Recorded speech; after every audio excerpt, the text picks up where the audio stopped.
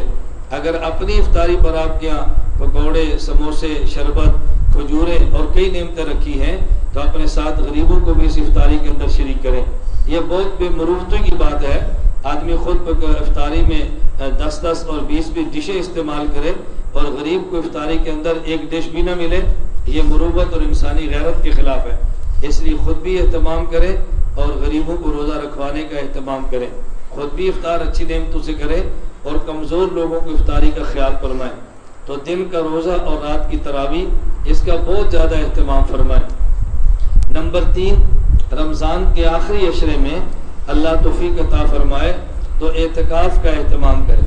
مرد اعتکاف ایسی مسجد میں کرے جہاں پہ 5 وقت کی باجماعت نماز ہوتی ہو، جمعہ شرط نہیں ہے، وہاں جماعت کے ساتھ نماز پڑھیں، اور اگر ایسی مسجد جو جامع نہ ہو وہاں اعتکاف میں بیٹھے اور جمعے کے لیے جامع مسجد میں اتنی وقت پہلے چلے جائیں کہ خطبے سے تھوڑی دیر پہلے پہنچ جائیں، خطبہ سنیں اور جمعہ پڑھیں، اور کوشش کریں سنتیں واپس اسی مسجد میں آ کر پڑھیں جہاں پہ آپ اعتکاف کے اندر بیٹھے ہیں، واپس آ جائیں۔ اعتکاف کا بہت زیادہ اہتمام کریں۔ اور اسی طرح رمضان مبارک میں آدمی اعتکاف مسجد میں کرے اور خواتین اعتکاف مسجد میں نہ کریں بلکہ عورتیں اعتکاف اپنے گھروں پہ کریں۔ ایک جگہ مقرر کر لیں جہاں انہیں نماز پڑھنی ہے اور وہاں عورتیں اعتکاف بھی کر سکتی ہیں۔ کوشش کرنی چاہیے کہ گھر میں 4 آدمی ہیں، 5 آدمی ہیں، ان میں ایک بندہ اعتکاف کا اہتمام کرے اور باقی اس کے سحری اور افطاری کا انتظام کرے۔ وہ اللہ کے گھر میں بیٹھا عبادات گا، دعائیں کرے گا اور اس کی وجہ سے باہر والوں کا نفع اور بھلا ہوگا، اللہ اس کی عبادات سے باہر والوں کو بھی نواز دیں گے۔ تو رمضان مبارک میں دن کا روزہ، رات کی تراویح۔ نمبر 3 رمضان کا اعتکاف، یہ تو ہم سب کریں۔ اور دوسری میں نے اضافی 2-3 باتیں عرض کرنی ہیں، ان میں نمبر 1 سحری اور افطاری غریب اور کمزور بندے کو ضرور کرائے۔ اگر ایک شخص کا والد فوت ہو گیا، اس نے بہت سے روزے نہیں رکھے، اپنے والد کی طرف سے فی روزہ ایک غریب آدمی کو روزہ رکھوا دے۔ والدہ فوت ہوگی، کچھ روزے نہیں رکھ سکی، تو فی روزہ اپنی والدہ کی طرف سے کسی غریب کو روزہ رکھوا دے۔ اگر امی نے ابو نے روزے رکھے بھی ہیں، وہ دنیا سے چلے گئے ہیں، پھر بھی نفل کی طور پہ کسی کو روزہ رکھوائیں اور نیت کرے اللہ اس کا اجر اور ثواب میری امی کو دے اور میرے والد کو دے۔ ایک آدمی کو روزہ رکھوانا کیا مشکل ہے، اور اگر ہر صاحب حیثیت آدمی 1 یا 2 بندہ اپنے ذمے لے لے، آپ بتاؤ پوری بستی اور دیہات میں کوئی ایسا بندہ نہیں بچے گا کہ جس کو اچھی سحری اچھی افطاری نہ ملے۔ ایک اس کا اہتمام کرے۔ نمبر 2 رمضان المبارک میں رسول اللہ صلی اللہ علیہ وسلم نے فرمایا یہ ایسا مہینہ ہے یزاد فیہ رزق المومن، اللہ اس مہینے میں مومن کے رزق کو کھول دیتے ہیں، مومن کے رزق میں برکت اور وسعت آ جاتی ہے۔ اچھا یہ بتائیں، جب اللہ ہمارے رزق میں وسعت پیدا کرتا ہے تو ہمیں بھی اپنے رزق میں وسعت پیدا کر دینی چاہیے۔ جب اللہ دینے میں وافر کرے تو پھر بندے کو خرچ کرنے کے اندر ہاتھ کھول دینا چاہیے۔ حدیث مبارک میں ہے رسول اللہ صلی اللہ علیہ وسلم تو بہت زیادہ سخی تھے، اور جب رمضان کا مہینہ آتا حدیث میں اجود من المرسل، ایسی ہوائیں جو تیز چلائی جاتی ہیں، اللہ کے نبی تیز ہوا سے بھی زیادہ رمضان مبارک میں سخاوت فرمایا کرتے تھے۔ سخاوت ہمارے پیغمبر کی سنت ہے، اور ایک عربی کا شعر ہے، کہتے ہیں الجود ستر صالح والبخل عیب فاتح۔ سخاوت ایک ایسا وصف ہے آدمی کے بہت سارے عیوب پہ پردے ڈال دیتا ہے، اور بخل ایک ایسا مرض ہے جو آدمی کی خوبیوں پر پانی پھیر دیتا ہے۔ اس لیے رمضان مبارک میں اپنا ہاتھ کھلا رکھیں۔ اگر اپنا ہاتھ غریب اور مسکین پر کھلا نہیں رکھ سکتے تو کم از کم اپنے گھر والوں پر کھلا ہاتھ کر دیں، اپنی اولاد پہ، بیوی پہ، بچوں پہ ہاتھ کھلا رکھیں۔ آپ جتنا ہاتھ کھول دیں گے اللہ اتنی مال میں وسعت ہے اور اللہ مال میں برکت عطا فرما دیں گے۔ نمبر 3 رمضان المبارک میں کثرت کے ساتھ قرآن کریم کی تلاوت کریں۔ اب دیکھیں رمضان آ رہا ہے، جو حافظ قرآن ہیں اس کو تو چاہیے رمضان مبارک میں تراویح پڑھائے یا سامع بن کے امام کا قرآن سنے۔ ظاہر ہے جب امام بنے گا یا سامع بنے گا وہ خود پھیرا بھی دے گا، پھر دور بھی کرے گا، پھر قرآن پڑھے گا، اس کے 3-4 قرآن تو بڑے آرام سے ہو جائیں گے۔ اور جو حافظ نہیں ہے میری ان سے گزارش ہے کم از کم رمضان مبارک میں ایک قرآن کا ختم آپ ضرور کریں، اور نیت کر لیں کہ اب رمضان میں کم از کم ایک قرآن ضرور پڑھیں گے انشاءاللہ۔ اب دیکھیں عام آدمی کے قرآن 2 ہو جائیں گے، ایک قرآن وہ جو خود پڑھیں گے اور ایک قرآن وہ جو تراویح میں امام سے سنیں گے، تو 2 قرآن ہو جائیں گے۔ اللہ رب العزت ایک نیکی پہ کم از کم 10 نیکیوں کا اجر عطا فرماتے ہیں۔ تو جب ایک قرآن امام کا سنیں گے اللہ 10 قرآن کا اجر دیں گے، ایک قرآن خود پڑھیں گے اللہ پھر 10 کا اجر دیں گے۔ 2 مرتبہ قرآن پڑھنا اور سننا ہے اللہ اس کو بدلے 20 قرآن کا اجر عطا فرما دے گا۔ دیکھو اللہ کی رحمت کیسے بہانے تلاش کرتی ہے اپنے بندے کو دینے کے لیے۔ تو رمضان مبارک میں قرآن کریم پڑھنے کا اہتمام فرمائیں، اور میری آپ سے گزارش ہے وہ حضرات جن نے قرآن کریم نہیں پڑھا یا تجوید کے ساتھ نہیں پڑھا وہ شرمندگی محسوس نہ کرے اور اس کو کمزوری محسوس نہ کرے، دل چھوٹا نہ کرے، اپنی مسجد کے امام یا مدرسے کے قاری صاحب کے پاس جائیں اور روزانہ قرآن کریم تھوڑا تھوڑا پڑھنا شروع کر دیں۔ نورانی قاعدہ پڑھیں، 1 سطر پڑھیں، 2 سطر پڑھیں، اور اس نیت کے ساتھ پڑھیں کہ قرآن ٹھیک کرتے کرتے ہماری موت آ جائے، اللہ قیامت کے دن حافظ قرآن کے ساتھ اٹھا دیں گے انشاءاللہ۔ جب اس نیت سے شروع ہو جائیں گے تو اللہ پاک حافظ قرآن کے ساتھ اٹھائیں گے، کیونکہ اس کی نیت یہ ہے، اور اس نے نیت کر کے قرآن کریم کو پڑھنا اور قرآن کریم کو سمجھنا شروع کر دیا ہے۔ اس کا اہتمام فرمائیں۔ اور چوتھی میری آپ سے خصوصیت کی گزارش ہے، اگر کوئی آدمی بیمار ہو، رمضان میں روزہ نہ رکھ سکتا ہو، اگر مسافر ہو اور یعنی بیمار اتنا، یہ 2 باتیں ذہن میں رکھ لیں، بیمار اتنا ہو اس بیماری کی وجہ سے جان کے جانے کا خطرہ ہو یا مرض کے بڑھ جانے کا خطرہ ہو، ایسی مرض کے ساتھ روزہ قضا کرنے کی گنجائش موجود ہے۔ معمولی بیماری پر روزے کی قضا نہ کرے، اور جان بوجھ کے روزہ تو سوال ہی پیدا نہیں کہ آدمی چھوڑے۔ رسول اللہ صلی اللہ علیہ وسلم نے فرمایا من افطر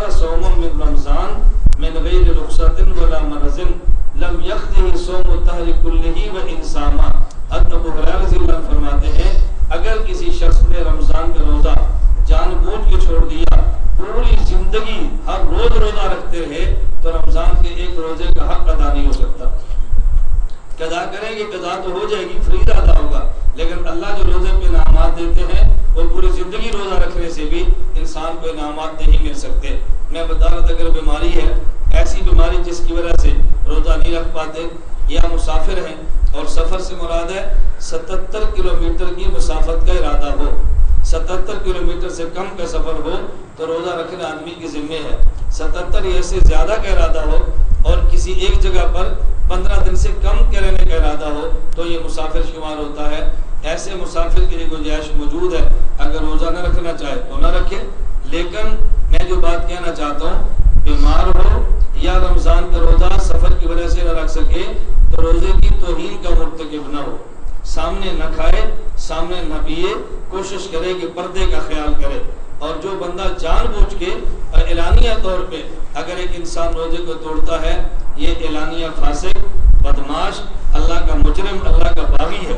اگر اللہ توفیق عطا فرمائے اپنے ہاتھ سے اس کو روکے.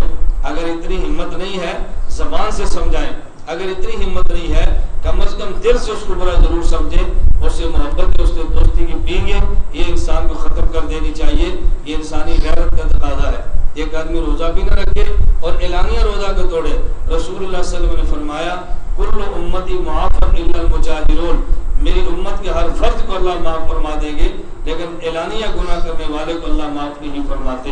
حضرت مفتی رشید احمد لدھیانوی رحمۃ اللہ علیہ، مفتی اعظم پاکستان کے سب سے بڑے مفتی تھے. حضرت فرماتے تھے کہ داڑھی منڈانا بھی اعلانیہ گناہ کے اندر شامل ہے، شلوار ٹخنوں سے نیچے کرنا بھی اعلانیہ گناہ کے اندر شامل ہے. اور آپ اندازہ فرمائیں رمضان آنے والا ہے، جن کی داڑھی منڈاتے ہیں یا داڑھی چھوٹی رکھتے ہیں وہ نیت کریں کہ ہم انشاءاللہ اپنی داڑھی پوری کر لیں گے انشاءاللہ. لیکن نیت کریں، اللہ توفیق عطا فرما دیں گے. داڑھی منڈانا یا کتروانا اتنا بڑا گناہ ہے کہ آدمی نماز پڑھتا ہے تو نماز کے دوران بھی اس کو گناہ ملتا ہے. آدمی سو جائے تو آدمی کے اس سے گناہ نہیں ہوتا، لیکن داڑھی منڈانے کترانے والا اگر سویا ہو تب اس کے نام اعمال میں گناہ لکھا جاتا ہے. کیوں؟ اس نیت کے ساتھ سویا کہ میں نے پھر کٹوانی ہے، میں نے پھر منڈانی ہے. بتاؤ کتنا بڑا گناہ ہے، لیکن ہم اس گناہ کو گناہ ہی سمجھتے. اور ایک بات ذہن نشین فرمائے، ہمیں ڈر لگتا ہے، یقین کرے اللہ ہمارے ایمان کی حفاظت فرمائے. اگر کسی بندے نے داڑھی منڈائی اور پھر آئینہ اور شیشہ دیکھا اور اس کے ذہن میں یہ بات آ گئی کہ میں پہلے خوبصورت نہیں تھا، داڑھی منڈانے کے بعد خوبصورت زیادہ لگتا ہوں، اللہ گواہ خطرہ ہے کہ اس کا ایمان ختم نہ ہو جائے، اس کے ایمان کے چلے جانے خطرہ ہے. اتنا بڑا یہ جرم ہے، اس لیے اس جرم کو چھوٹا نہ سمجھے، بہت بڑا گناہ ہے. اور میری آپ سے پانچویں آخری گزارش رمضان کے حوالے سے یہ ہے کہ جن حضرات کے اللہ، یہ تو صدقۃ الفطر کے حوالے سے میں بات کہہ رہا ہوں، اپنی اولاد کی طرف سے صدقۃ الفطر دینا آپ کی ذمہ ہے. بیوی کی طرف سے خامد کی ذمہ نہیں ہے، لیکن اگر اپنے گھر کا معاملہ ایسا چلتا ہو خامد صاحب کی طرف سے دے تو دینا جائز بھی ہے. جب اولاد بالغ ہو جائے تو اولاد کی ذمہ ہے، لیکن اگر گھر کا باپ سربراہ ہے اور سارے اخراجات باپ دیتا ہے تو ان کی طرف سے ادا کر دے، کبھی حد نہیں ہے. جب رمضان شروع ہو جائے آپ کوشش کریں کہ عید سے پہلے صدقۃ الفطر ادا ہو جانا چاہیے. اور صدقۃ الفطر کا سب سے بہترین مستحق وہ ہمارے دینی مدارس ہے. کوشش کریں اپنے صدقۃ الفطر کی مقدار اپنے گاؤں میں اپنے قریبی دینی مدارس کے اندر پہنچائیں. اور اگر دینی مدرسہ وہاں نہ ہو تو پھر کوئی ایسا غریب آدمی جو دیندار ہو اپنا صدقۃ الفطر اس بندے کو دے. بعض لوگ ایسے نماز بھی نہیں پڑھتے، روزہ بھی نہیں رکھتے، ان کے گھر میں کیبل بھی لگی ہوئی ہے، گھر میں ٹی وی بھی ہے، فحاشی اور بے حیائی کا ماحول ان کے گھر میں ہے. آپ اگر ان کو صدقۃ الفطر دیں گے تو آپ کا صدقہ مزید گناہوں کا ذریعہ بنے گا. نیک بندے کو صدقۃ الفطر دیں تاکہ آپ کے صدقۃ الفطر سے نیکی آگے چلے اور گناہوں کا دروازہ بند ہو.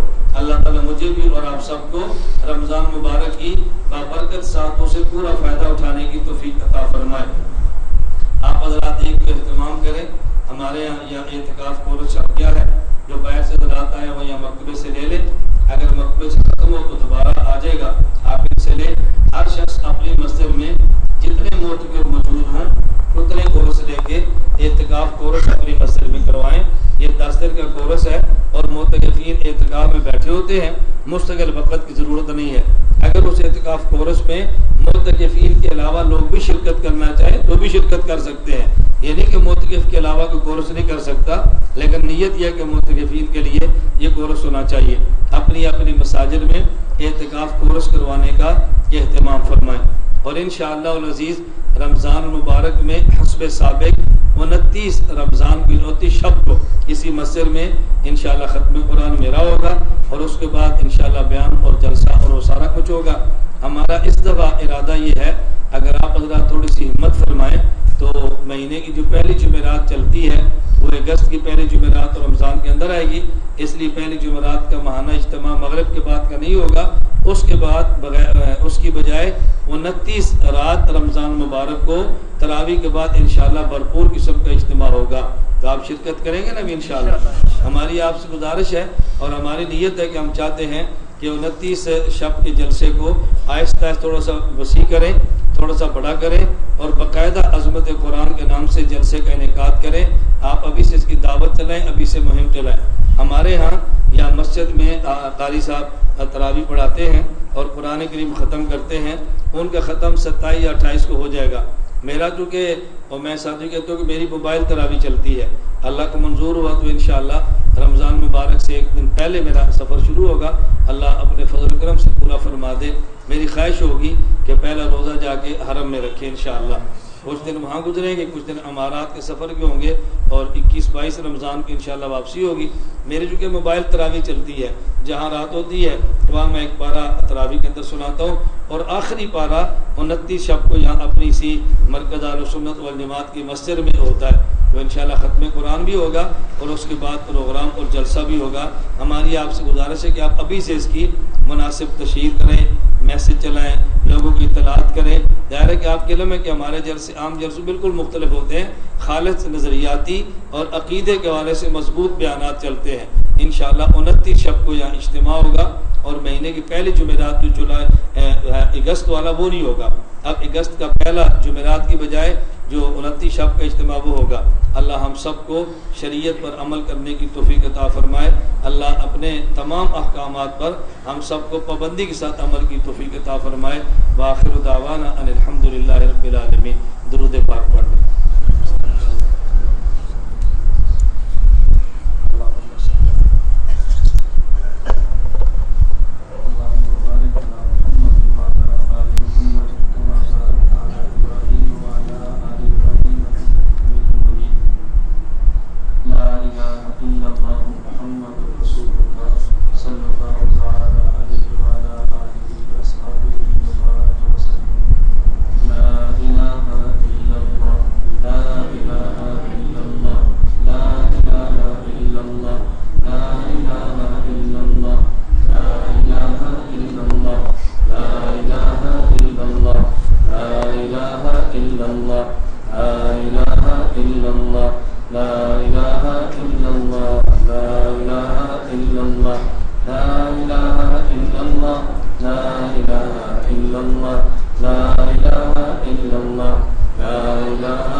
لا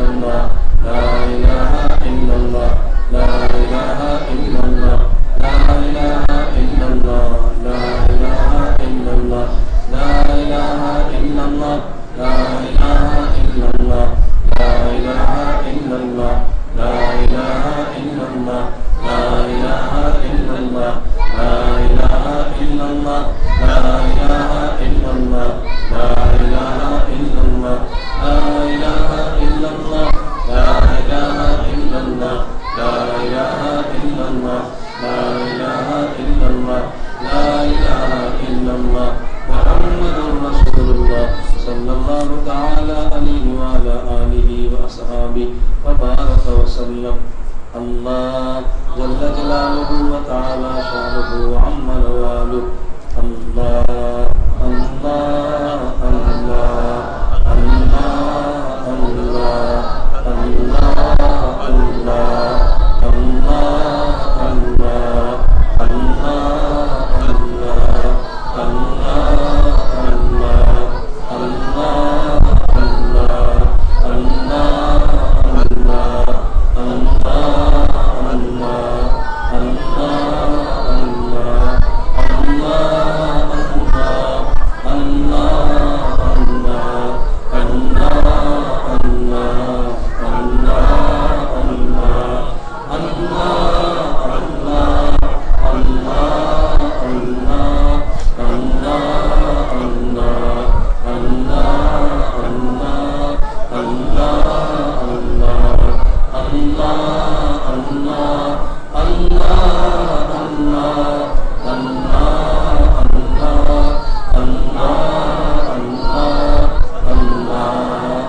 پیغمبر صلی اللہ علیہ وسلم کی سنتوں کو توڑا، اللہ تو معاف فرما دے، گناہ کر کے تیرے پیغمبر کے دل کو دکھایا، اللہ تو معاف فرما دے، اے اللہ تیری شریعت کو توڑ کے تجھے ناراض کیا، اللہ تو معاف فرما دے، اے اللہ جتنے ہم نے گناہ کیا ہم تیرے دربار میں اعتراف کرتے ہیں، اللہ تو معاف فرما دے، اے اللہ اقراری اور اعترافی مجرم کو دنیا کی کوئی عدالت معاف نہیں کرتی، اللہ معافی فرماتے ہیں، خشکی ہوتے ہیں، اللہ اپنے فضل و کرم سے ہمیں معاف فرما دے، اللہ آپ کے دربار میں ہاتھ اٹھائے بیٹھے ہیں، یا اللہ یا اللہ، اے اللہ آپ کی حدیث سے، آپ کے پیغمبر کی حدیث سے مبارک ہے، آپ کریم ہیں، اے اللہ آپ کریم ہیں، آپ خالی ہاتھ واپس نہیں لوٹاتے، اللہ تو ہمارے ہاتھ بھی واپس نہ لوٹا، ہمارے دامن کو بھر دے، اللہ ہمارے ہاتھوں کو بھر دے، اللہ رحمتوں سے بھر دے، اللہ اپنے کرم فرما دے، اللہ ہمارے گناہ اس قدر ہیں ہم تیرے عذاب کے مستحق ہیں، اللہ گناہ اس قدر ہیں زمین میں برسائے جانے کے مستحق ہیں، اللہ گناہ اتنے ہیں پتھر برسائے جانے کے مستحق ہیں، اللہ اپنے کرم سے معاف فرما دے، اللہ اپنے کرم سے معاف فرما دے، اللہ اپنے کرم سے معاف فرما دے، اللہ ہم نے بچپن تیری نافرمانی میں گزارا، اللہ جو جوانی تیری نافرمانی میں گزاری، اللہ تو معاف فرما دے، یا اللہ تو معاف فرما دے، یا اللہ اگر تو معاف نہ کرے ہم کس کے در پر جائیں گے، یا اللہ اگر تو نے دھتکار دیا دنیا میں کوئی در ہمیں پناہ دینے والا نہیں ہے، اللہ اپنے فضل و کرم سے تو معاف فرما دے، گزشتہ رمضان سے اس رمضان تک جتنے گناہ کی اللہ تو معاف فرما دے، قرآن کی توفیق عطا فرما دے، ہماری اولاد کو قبول فرما لے، ہمارے جسم کو قبول فرما لے، ہمارے مال کو قبول فرما لے، ہمارے خاندان کنبے برادری قبیلے اور ہمارے پورے ملک دنیا بھر کے مسلمان کو قبول فرما لے، یا اللہ جتنے بیمار ہیں اپنے فضل و کرم سے روحانی جسمانی بیماریوں سے شفا عطا فرما دے، اللہ تو صحت عطا فرما دے، اللہ تو صحت عطا فرما دے، اے میرے مولا کریم جتنے حضرات آئے ہیں ان تمام کا آنا قبول فرما، اللہ گرمی کے موسم میں آئے ہیں، اللہ قبر کی گرمی سے بچا لے، اللہ حشر کی گرمی سے بچا لے، اللہ جہنم کی گرمی سے بچا لے، اے اللہ دنیا کی گرمی برداشت نہیں کر پاتے، آخرت کی گرمی کون برداشت کرے گا، میرے مولا تو معاف فرما دے، اے اللہ تو معاف فرما دے، اے اللہ تو معاف فرما دے، اللہ ایمان عطا فرمایا کفر سے محفوظ فرما لے، اللہ ہدایت دی ہے ضلالت کی گمراہی سے بچا لے، اے میرے مولا تو سنت کی توفیق عطا فرمائی بدعات سے بچا لے، اللہ تو نے علم کی نعمت دی ہے جہالت سے بچا لے، اے اللہ صحت دی ہے بیماریوں سے بچا لے، اللہ دولت دی ہے غربت سے بچا لے، اللہ عزت دی ہے ذلت سے بچا لے، میرے مولا ذلت سے بچا لے، اللہ دین سے جوڑا ہے دین کی محرومی سے بچا لے، اے اللہ علماء حق کے ساتھ جوڑا ہے علماء حق کی دوری سے بچا لے، اللہ خیر عطا فرمائی ہے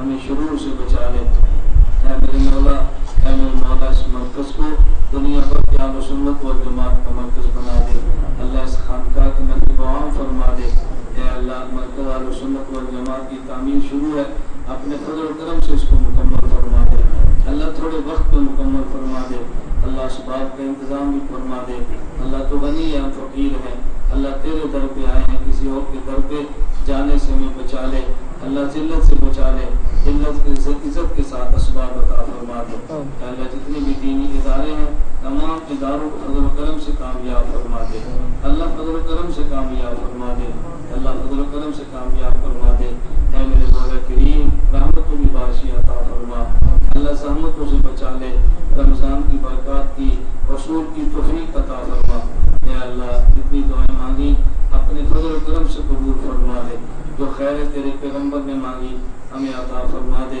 جن شرور سے تیرے پیغمبر نے پناہ مانگی ہمیں محفوظ فرما لے، وانت المستعان وعلیک البلاغ ولا حول ولا قوت الا باللہ العلی العظیم، اے اللہ کتنے بیمار ہیں جن نے دعا کے لیے فرمایا ان کو صحت عطا فرما دے، اللہ کتنے مقروض ہیں ان نے قرضوں کی ادائیگی کے لیے دعا کے لیے کہا، اللہ ان کے قرضوں کی ادائیگی کے اسباب پیدا فرما دے، اللہ کتنے بے اولاد ہیں ان نے اولاد کی دعا کے لیے کہا، اللہ ان کو نیک اولاد عطا فرما دے، اے اللہ کتنے وہ لوگ ہیں جن کی بچیاں اور بچے گھروں میں ہیں مناسب رشتے نہیں ملتے، اللہ اپنے فضل و کرم سے مناسب رشتوں کا انتظام پیدا فرما دے، اللہ جن کے نکاح ہو چکے ہیں ان کے گھروں کو آباد فرما، اللہ گھروں کو شاد فرما، ہمارے دل سے بغض اور کینے کو نکال دے، اللہ محبت الفت عطا فرما، ہمارے ملک کی حفاظت فرما، امن و ایمان عطا فرما،